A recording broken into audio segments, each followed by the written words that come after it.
This is not the story you were told. This is the story that was buried under $100 billion of Western aid, under heroic photo ops, under the myth of a comedian who pretended to be a wartime Churchill. Chapter 1. The Context Module. The land that forgot it was a border. Ukraine, 2012. A country that is not a civic nation, a linguistic fault line running straight through families.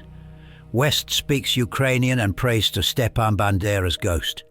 East speaks Russian and remembers the Red Army as liberators. In the middle sit the oligarchs, post-Soviet pirates who turned privatization into piracy. None more ruthless than Ihor Kolomoisky, the billionaire with 3 passports, a private army, and a sense of humor so dark it needs its own postcode.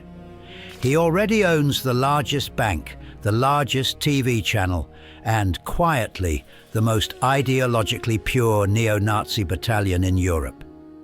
He is looking for a frontman.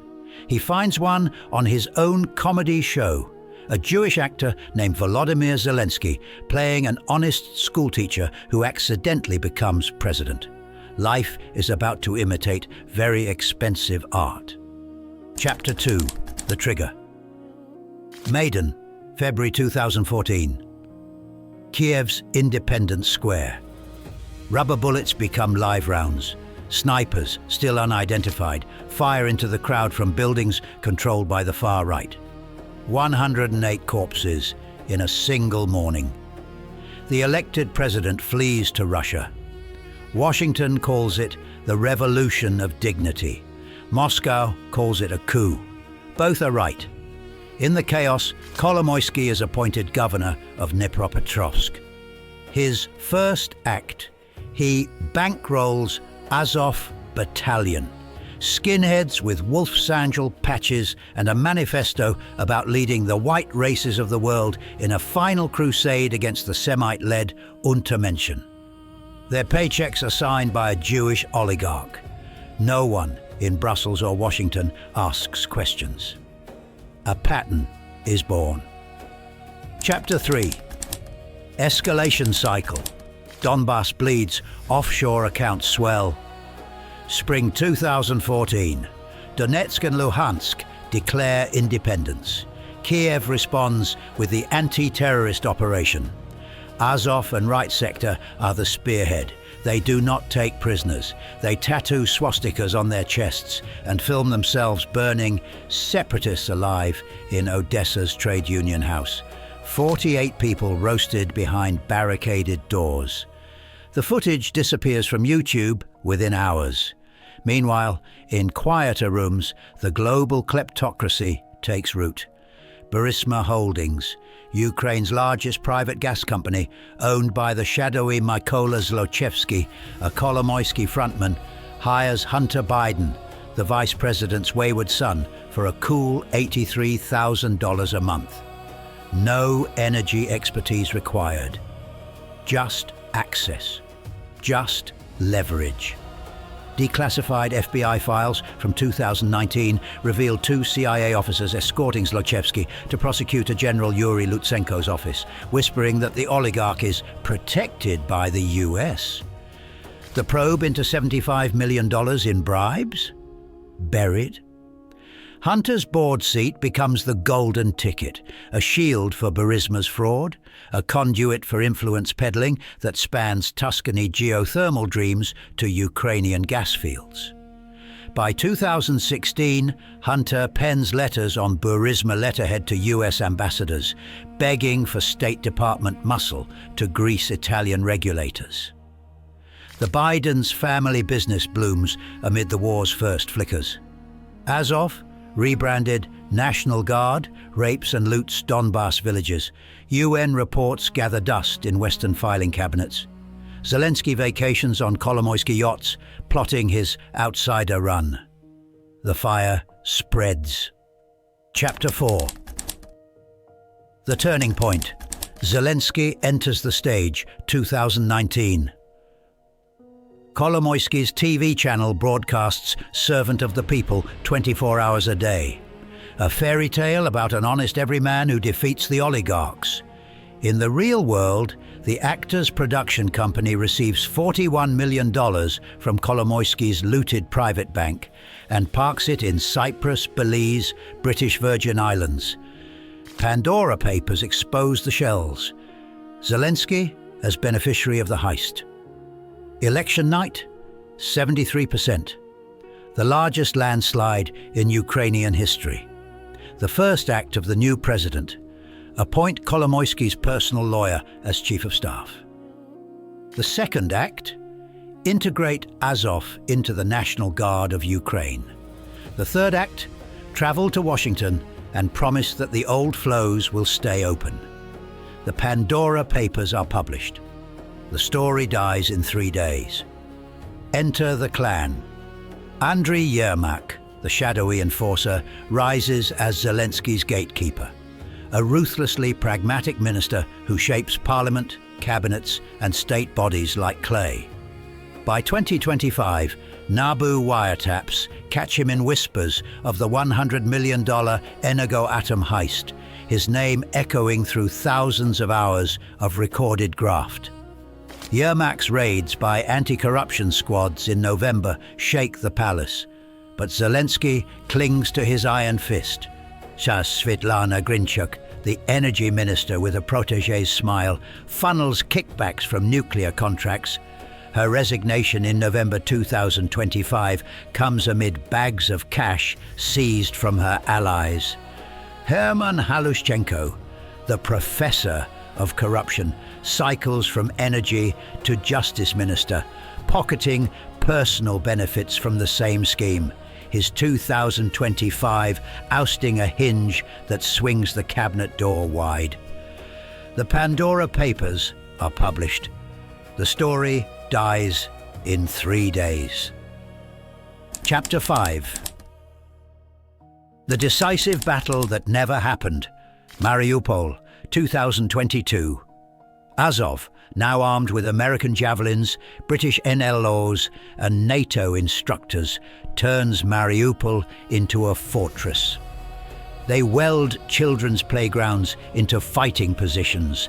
They place artillery in apartment blocks. When Russian forces finally encircle the city, Azov's commander posts a video. "We will fight to the last man. We are the shield of the white race." 3 months later, the steel plant falls. Thousands of Ukrainian soldiers surrender. Many have SS runes tattooed on their necks. Western headlines call them defenders of democracy. The cognitive dissonance is deafening. Behind the lines, the kleptocracy feasts. Hunter Biden's Burisma payout, $50,000 a month post-resignation, fuels congressional probes, but declassifications in 2025 only confirm the shield. CIA whispers, State Department letters, a family empire built on Ukrainian gas. The Bidens deny. The files speak. Chapter 6. The escalation no one saw coming. The aid pipeline and the Golden Throne. $175 billion. That is what the West sends after February 2022. Much of it never reaches the front. It loops through Cyprus, Dubai, Delaware. Energoatom contracts are awarded to shell companies owned by Zelensky's childhood friends. $100 million vanishes in a single month. The golden toilet scandal, as NABU dubs it. Timur Mindic, Zelensky's Kvartal 95 co-owner, the ringleader, flees to Israel hours before the raids. Investigators storm his Kiev penthouse. Duffel bags stuffed with €200 notes, a solid gold toilet gleaming in the marble bathroom, a grotesque throne for wartime plunder. Leaked telegram chats from February 2023 capture Zelensky himself panicking to Yermak. The Americans want the optics clean, bury the Mindic stuff deep, or no more F-16. Tell Kolomoisky to route the next $20 million through Cyprus, not direct. Yermak, the clan's shadow puppeteer, orchestrates the cover, threats to prosecutors, whispers of retaliation. Grinchuk and Halushchenko fall like dominoes. Energy deals rigged, kickbacks from fortification contracts while blackouts grip the nation. The war becomes the most profitable money laundering operation in European history. Hunter's ghost haunts the halls. 2025 declassifications reveal his 2016 pleas for US aid to Burisma's Italian ventures, a thread from Obama-era influence to Zelensky's offshore web. The Biden's denial crumbles under the weight of FBI sources and Senate reports. Not bribes, perhaps, but a system where access is the ultimate currency. The fire devours its own. Chapter 7. The Deaths That Matter. Kolomoisky, arrested in 2023, stripped of citizenship, then quietly released when the Americans intervene. Thousands of Donbass civilians, names you will never hear on CNN. An entire generation of Ukrainian men. Fertilizer for the black soil. Grinchuk and Halushchenko's resignations in November 2025. Political cadavers in the clan's purge. Yermak clings, but raids on his office signal the endgame. And the idea that you can build a nation by arming racists with Western missiles and calling it freedom. That idea dies hardest of all. Mindich's golden toilet flushes away the last illusions, a farcical emblem of how aid meant for drones and diapers ends in oligarch excess. This was never a war between democracy and authoritarianism. It was a war between two visions of plunder. Moscow wanted the old Soviet industrial heartland back. Washington wanted a permanent money laundering hub on Russia's border. Ukraine was the corpse they fought over. 10 years, 500,000 dead. An entire country turned into a combination of Gaza and Afghanistan with better PR. Burisma's ghosts, Hunter's pay stubs, Zlochevsky's shielded bribes, the Bidens' whispered leverage, entwine with Zelensky's clan, Yermak's iron grip, Grinchuk's fallen star, Halushchenko's personal benefits, Mindich's gilded excess.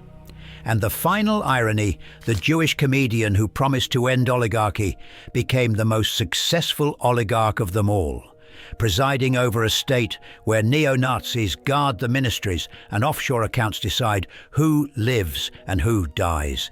This is not ancient history. This is happening right now. The receipts are in the Pandora Papers, the FBI files, the SBU archives, the graves that stretch from Kharkiv to Kherson. And the cautionary tale is simple. When great powers decide to turn a borderland into a weapon, the people who actually live there are always the first ammunition expended. If this video shook you, hit like, hit subscribe, and consider becoming a member of Casus Belli Explained. We don't have corporate sponsors, we only have the truth, and viewers like you who refuse to look away. See you in the next one. The fire is still burning.